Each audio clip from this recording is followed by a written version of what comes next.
வணக்கம், welcome to car audition Chennai ரேபிட்டா. இன்றைக்கி நம்ம பார்க்க போகிறது டொயோட்டா கிறிஸ்டா. இந்த காரில் வந்து ஒரு 3-வே ஆக்டிவ் அப்கிரேட் பண்ணியிருக்கோம். இது எப்படி ஒர்க் பண்ணியிருக்கோம், என்னெல்லாம் கஸ்டமைஸ் பண்ணியிருக்கோன்றது ஃபர்தராக இந்த வீடியோவில் பார்க்கலாம். இப்போ இந்த காரில் வந்து டாக்டர் ஆர்டெக்ஸ் இரிடியம் சீரிஸ் யூஸ் பண்ணி ஹோல் கார் டேம்ப் பண்ணியிருக்கோம் எக்ஸப்ட் ரூஃப். ஃப்ரண்டில் பானட் பண்ணியிருக்கோம், ஃப்ளோர் பண்ணியிருக்கோம், பூட் ஏரியா பண்ணியிருக்கோம். 4 டோர்ஸும் பார்த்தீங்கன்னா 4 லேயர்ஸ் டேம்ப் பண்ணியிருக்கோம்.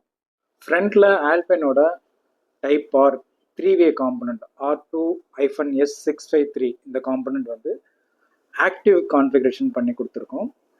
இதை ட்ரைவ் பண்ணுறதுக்கு வந்து ஆல்பைனோட 10 channel DSP hi-res DSP use பண்ணியிருக்கோம். ஏப்லர் பார்த்தீங்க அப்படின்னா ஒரிஜினலாக கிரே கலர் பேனல் தான் இருக்கும். நாங்கள் வந்து பிளாக் கலர் போடலாம்னு சொல்லிட்டு கஸ்டமர் சஜஸ்ட் பண்ணோம். கஸ்டமர் வந்து சென்டிமெண்ட்லி வேண்டாம், பிளாக் வேணாம்னு சொல்லிட்டு சொன்னாங்க. ஏன்னா பிளாக் வந்து கொஞ்சம் செட்டில்டாக இருக்கும், அதனால நான் பிளாக் சஜஸ்ட் பண்ணேன். இல்லை கிரேவே வேணும்னு சொல்லியிருந்தாங்க. ஸோ அது பர்ஃபெக்டாக அந்த ஒரிஜினலாக என்ன கலர் பேனல் கலர் இருக்குமோ அதே கலர் மேட்ச் பண்ணி நம்ம ஏப்லர் பண்ணி கொடுத்துருக்கோம். அந்த ஆங்கிளிங் எல்லாமே பர்ஃபெக்டாக வந்திருக்கு, இன்டீரியர் கூட பர்ஃபெக்டாக மேட்ச் ஆகிருக்கு.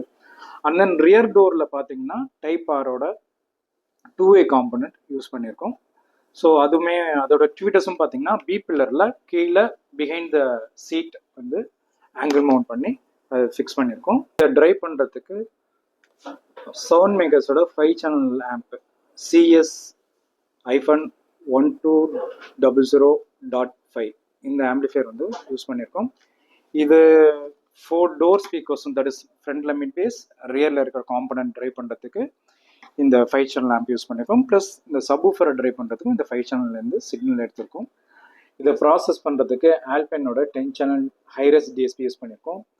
இது PXE-R100-8 10 சேனல் டிஎஸ்பி. இதில் வந்து 8 சேனல் இன்டிகிரேட்டட் ஆம்பிளிஃபையர் இருக்குது, கிளாஸ் டி சர்க்கியூட். அவுட்புட் பார்த்தீங்கன்னா 35 வாட்ஸ் RMS பெர் சேனல். இதில் 4 சேனல்ஸ் மாத்திரம் ட்வீட்டருக்கும் மிட் ரேஞ்சுக்கும் கனெக்ட் பண்ணியிருக்கோம். இதில் சப்வூஃபர் பார்த்தீங்கன்னா 10 inches சப்வூஃபர் யூஸ் பண்ணியிருக்கோம். இது வந்து ஆக்சுவலி ரெட் சீரிஸ் கிக்கரோட one of the best subwoofer சொல்லலாம் இந்த செக்மெண்ட்டில். இதுக்கு வந்து ரொம்ப ஏர் வால்யூம் தேவைப்படாது. இது ஒரு 0.8 ஆர் 0.9 cubic feet இருந்தாலே போதும், நல்ல ஒரு பேஸ் ரெஸ்பான்ஸ் இருக்கும்.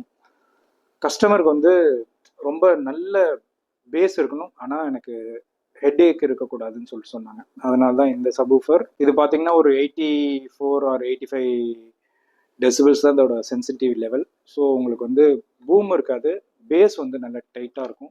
சப்வூஃபர் தவிர ஆம்பிளிஃபையர் அந்த டிஎஸ்பி வந்து பூட்டில் வந்து கஸ்டமைஸ் பண்ணியிருக்கோம். இதுக்கு வந்து ஒரு 6 inches 5 to 6 inches ஹைட்டில் ஒரு டெம்ப்ளேட், உடன் டெம்ப்ளேட் பண்ணி அதுக்கு ஒரு அக்ரிலிக் பேனலிங் கொடுத்து பார்க்குறதுக்கு நீட்டாக ஃபிக்ஸ் பண்ணி கொடுத்துருக்கோம்.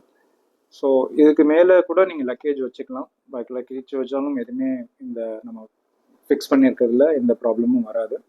அது மாதிரி ஏர் வெண்ட் கொடுத்துருக்கோம். ஸோ வென்டிலேஷன் இருக்கிறதுனால ஹீட் வந்து ஈஸியாக டிசிபேட் ஆகிடும். ஹெட் யூனிட் பார்த்திங்கன்னா ஃபேக்ட்ரி யூனிட் வந்து நம்ம யூஸ் பண்ணல. கஸ்டமருக்கு வந்து ஒரு என்டர்டெயின்மெண்ட் வேணும்னு சொல்லிட்டு ஒரு ஆண்ட்ராய்ட் பிளேயர் வேணும்னு சொல்லியிருந்தாங்க. ஸோ தட் பிளாப்பாங்கோட 9 inches பிளேயர் ஒன்று ஃபிக்ஸ் பண்ணிடுறது கொடுத்துருக்கோம். தேங்க்ஸ் ஃபார் வாட்சிங். இன்னொரு இன்ஸ்டலேஷன் வீடியோட சந்திக்கலாம்.